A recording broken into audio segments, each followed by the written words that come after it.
You know that feeling, right? You set a goal. You're pumped, motivated. You tell yourself, this time it's going to be different.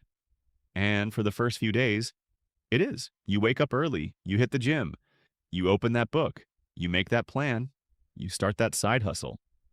But then something happens. The excitement fades. That initial fire? Gone. Suddenly, sleeping in feels better than progress. Netflix sounds more relaxing than discipline. And before you know it, you're back where you started.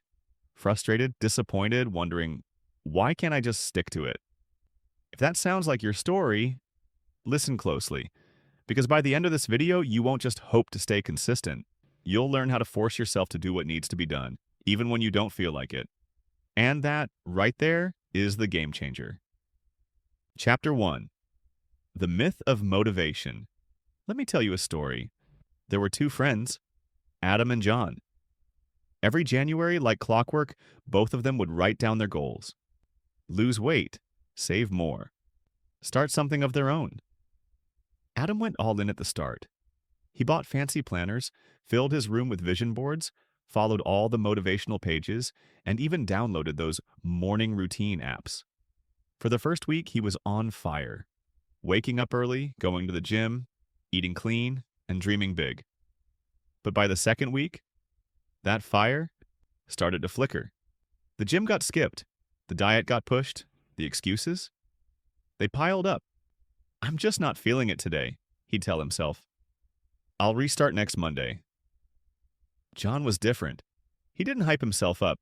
No vision boards, no motivational speeches on loop. In fact, he didn't feel like doing half the things on his list most days, but he did them anyway. No matter how tired, how uninspired, or how ordinary the day was, John showed up. Quietly, repeatedly, relentlessly, and months later, Adam was still planning, still waiting for the right mood.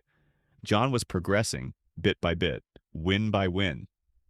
Not because he was smarter or stronger, but because he understood one simple truth. Motivation is a myth. It's a fleeting emotion, a mood that fades the moment life gets uncomfortable. It's that friend who hypes you up when the sun's out, but disappears when it rains. Adam believed motivation was the fuel to success. John knew better. He trained discipline like a muscle, not by feeling ready, but by forcing himself when he wasn't, especially when he wasn't. Because discipline isn't born, it's built. It's waking up when the bed feels warm, showing up when no one's watching, doing the work when every part of you wants to quit.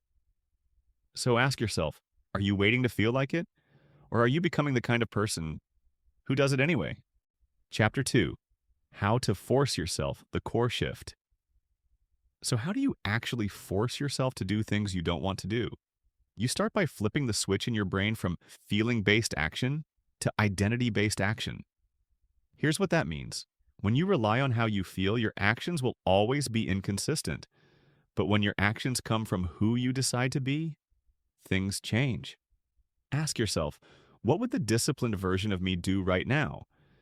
Not the tired version, not the lazy version, not the I'll do it tomorrow version, the disciplined version.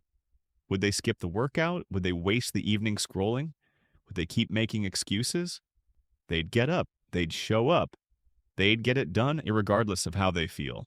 That's how you start forcing yourself. Chapter 3. The 5-second rule. Now let's get practical. One of the most powerful tools you can use is something called the 5-second rule, popularized by Mel Robbins. Here's how it works. The moment you feel hesitation, the moment your brain starts negotiating, you count down 5, 4, 3, 2, 1, and move. Get up, open the laptop, put on your shoes. Start the work. Why does this work? Because the brain loves comfort. The longer you wait, the more excuses it creates.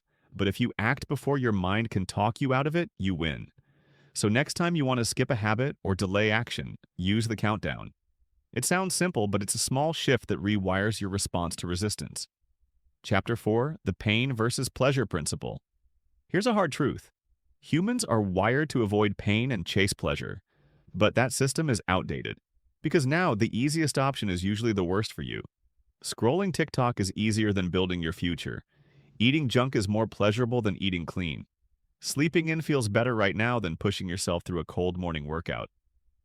But here's the trick. You have to flip the pain and pleasure equation in your mind.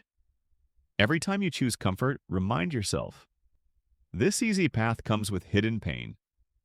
The pain of regret, of low energy, of being stuck, of watching your potential rot.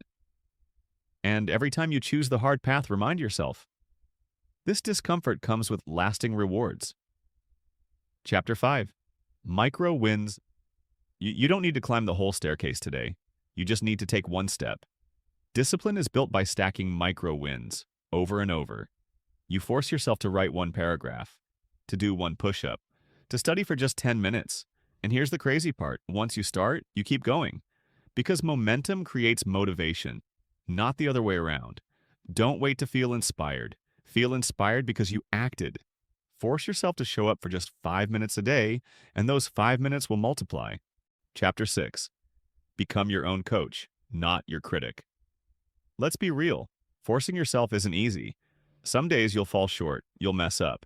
But here's where most people lose. They beat themselves up so hard, they stop trying altogether. Don't do that. Instead of being your own worst critic, be your own coach.